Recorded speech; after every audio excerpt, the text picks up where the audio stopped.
Larry Abram has been playing music for more than 35 years. Here he tells us about his favorite violin.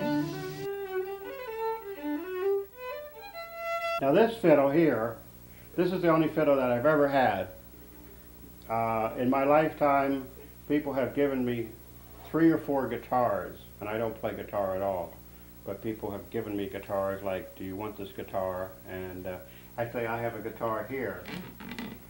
And it's a little student guitar, but I've never taught myself how to play chords, so I don't play it. But when somebody comes over, like my friend Brian comes over, you know, he plays it, so it's good to have it. It's always good to have a guitar around the house.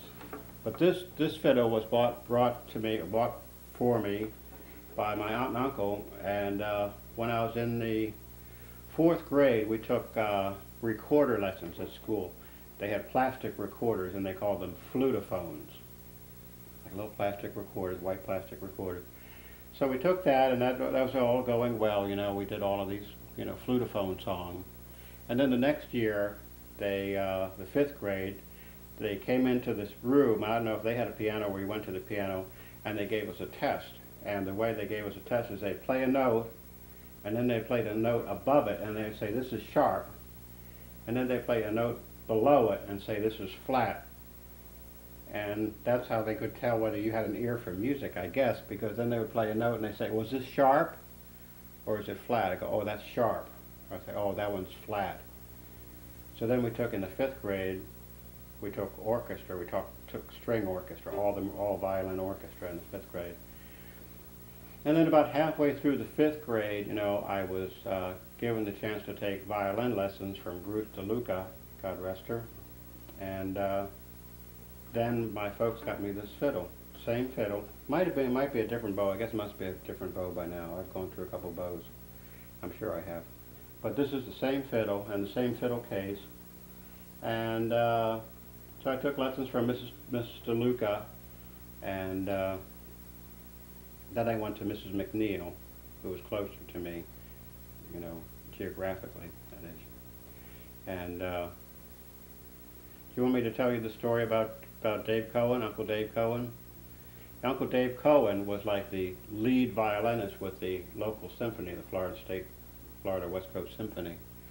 And so my uncle had connections all over town, so he got me this fiddle through Dave Cohen. And so we went out to this Dave Cohen's place. He had like this, it was called Smith Specialty, and they kind of like, you know, this kind of like a wholesaler, you know, supplied everybody with everything, you know. I mean, candy concessions or whatever concessions around town, you know, needed to be supplied, I guess, you know, restaurants and all of this stuff. So not only that, he got this fiddle. So I went out there, and my uncle went in to see Dave Cohen. I sat in the truck. I don't know why. But then they brought out this fiddle and said, well, try this fiddle for a week. And so I wanted to show Dave Cohen, since he was like #1 guy in the orchestra, that I had practiced all week. And you can see like the rosin on my fiddle from just playing this much. See that white rosin there?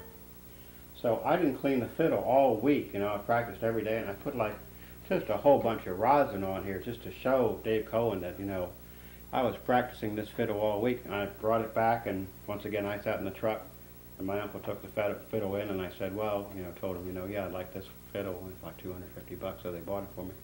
But when Dave Cohen saw all that rosin on the bow, he just went crazy. He said, what do you mean, you know, neglecting your violin like that? You know, you should clean this stuff all the time. Clean it every day. You know, it's a sin to leave that rosin on there. I go like, God, I thought I was doing something good.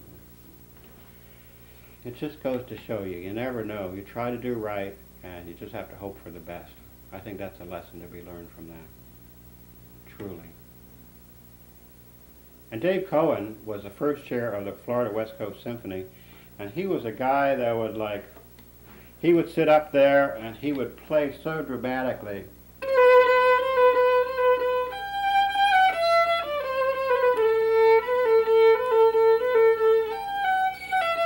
Anyhow, he'd just go on and on, I mean, these big strokes and like the tortured look on his face, and he's always attentive to the conductor, you know, and he's leading everybody. It's like, and my uncle, God bless Jack, you know, loved any kind of theatrical stuff like that. He'd love to go to a church where they gave like great sermons, you know, and he'd love to go and see, especially he'd love to go and see Dave Cohen at the orchestra. He just thought, he got a kick out of it, you know. He thought it was funny as hell in not a demeaning sense, but just like a theatrical sense, I guess.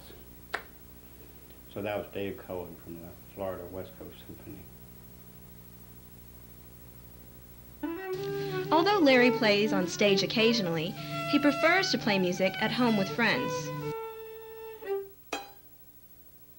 This is a song that I have no story about, and it's called Boys of Blue, and I don't know where I got it.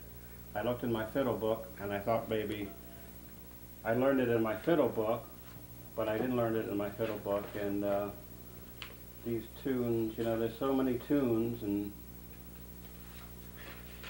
I've kind of composed a couple tunes myself, and I even forget my tunes every once in a while. I had to play them just to remember that they're my tunes and not somebody else's. But this one is Boys of Blue.